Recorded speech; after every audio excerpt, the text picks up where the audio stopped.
Bismillahirrahmanirrahim. Assalamualaikum warahmatullahi wabarakatuh.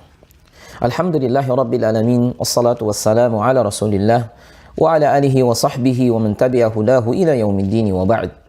Ahibati fillah, rahimani wa rahimakumullah. Risalah qasirah di nomor 78. Tumit kaki yang tidak terkena air wudu. Saudaraku, semoga Allah merahmati Anda dan keluarga, juga orang-orang yang tercinta. Setiap bagian tubuh kita adalah amanah yang akan dipertanggungjawabkan. Di antara bentuk syukur seseorang dengan kedua kaki yang Allah amanahkan, maka lakukan wudu sesuai yang diperintahkan. Nabi SAW mengingatkan, wailul lil aqabi minan nar. Celakalah tumit yang tidak terbasuh oleh air wudu dengan api neraka. Merupakan peringatan bagi yang berwudu tergesa-gesa atau dia menganggap sepele urusannya. Padahal Nabi mengingatkan dengan ucapan wail yang maknanya adalah al-adab wal halak. Adalah kecelakaan bagi muakharul qadam, orang yang tumit kakinya tak terkena air wudu tanpa alasan yang dibolehkan.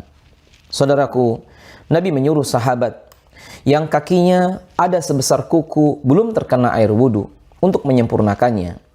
Anna rajulan tawadha'a fataraka mawdi'a dhufur ala qadamihi fa absarahu an-nabiy sallallahu alaihi wasallam faqala irji' fa ahsin wudu'ak faraja'a thumma shalla. Adalah seorang laki-laki, dia dalam keadaan berwudu, kemudian masih terdapat sebesar kuku yang belum terkena air wudu di kakinya. Kemudian Nabi melihatnya, dan Nabi SAW mengatakan, irji, baliklah, pulanglah. Artinya kembalilah, fa ahsin wudu'ak, sempurnakan wudumu, faraja'a thumma shalla. Lalu dia pun balik, dan kemudian dia pun salat. Artinya dia mengulangi wudunya, atau dia menyempurnakan bagian yang tidak terkena darinya. Hadis ini juga mengingatkan kepada kita bahwa orang yang berwudu haruslah sesuai dengan wudunya, sesuai dengan contoh Nabi Sallallahu Alaihi Wasallam. Dan bagi orang yang cacat, tak memiliki tumit kaki, atau dia diamputasi, maka kaki yang palsu tidak usah dicuci.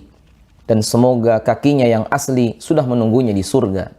Hadis ini juga merupakan peringatan bagi yang tumitnya tidak basah karena air wudu, agar berwudu dengan benar.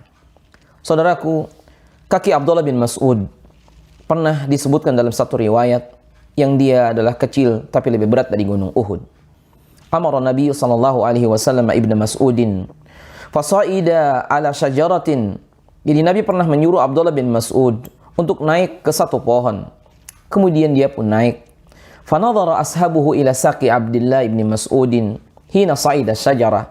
Maka sahabat melihat ketika Abdullah bin Mas'ud naik ke atas pohon tersebut, tersingkaplah betisnya, dan sahabat kemudian dhahiku, menertawakan. Min humusyati saqaih, karena kecilnya ya betisnya Abdullah bin Mas'ud. Faqala sallallahu alaihi wasallam, lalu Nabi mengatakan, ma tadhakun, kenapa kalian tertawa?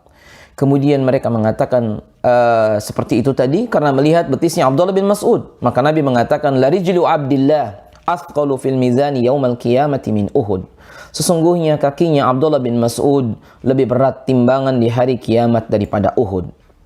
Saudaraku, di mahsyar ada yang berkeringat sampai di tumitnya, ada juga yang sampai di dengkulnya, bahkan sampai di pusar, bahkan seorang tenggelam dengan keringatnya. Rasulullah mengatakan, innakum mulaqullahi hufatan uratan musyatan ghurla. Sesungguhnya kalian akan menjumpai Allah dalam keadaan tak beralas kaki, tak berpakaian, berjalan kaki dan belum dikhitan. Kemudian innakum tusharuna rijalan wa rukbanan wa tujarruna ala wujuhikum. Di riwayat yang lain, sesungguhnya kalian akan dikumpulkan ke mahsyar dalam keadaan berjalan. Kemudian ada juga yang berkendaraan, serta ada yang diseret di atas wajah-wajah kalian. Kemudian sahabat bertanya, ya Rasulullah, kaifa yusharul kafiru ala wajhihi yaumal qiyamah? Ya Rasulullah, bagaimana Allah kumpulkan orang-orang kafir dengan wajah-wajah mereka, artinya mereka diseret atau berjalan. Faqala sallallahu alaysa alladhi amshahu ala rijlaihi fid dunya qadiran ala an yumshiyahu ala wajhihi yaumal qiyamah. Maka Nabi SAW mengatakan, bukankah Rabb yang membuat seorang berjalan di atas kedua kakinya di dunia, dia juga yang mampu untuk membuatnya berjalan di atas wajahnya di hari kiamat.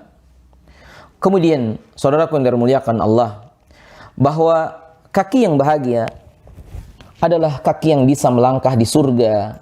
Cobalah lihat Bilal bin Abi Rabah. Ketika Nabi mengatakan bahwa sami'tu na'laika fil jannah. Aku mendengar, kata Nabi, gesekan sandal engkau ada di surga. Menunjukkan bahwa Bilal dijamin masuk surga. Dan cobalah juga lihat kaki pincang yang dimiliki oleh Amr ibn Jamuh, seorang tua di zaman sahabat yang masuk Islam di usia 60 tahun. Dan dia meninggal di Uhud. Dia membawa ke surga dengan kaki yang pincang sebagai syuhada Uhud. Dan cobalah juga lihat bagaimana dengan Ja'far bin Abi Thalib, yang kedua tangannya putus, digantikan oleh Allah dengan dua sayap di surga. Ja'far bin Abi Thalib At-Tayyar. Aina nahnu min haula? Di manakah kita dibandingkan mereka? Saudaraku, jika tumit Anda hitam karena banyak duduk, apakah iftirash ataupun tawarruk dalam salat, maka itu tanda dan bekas ketaatan. Sebagaimana tebalnya telapak tangan akibat beratnya pekerjaan, atau hitam di jidat karena banyak sujud, maka tidak mengapa walaupun bukan itu merupakan tujuan dan bukan juga untuk dibanggakan.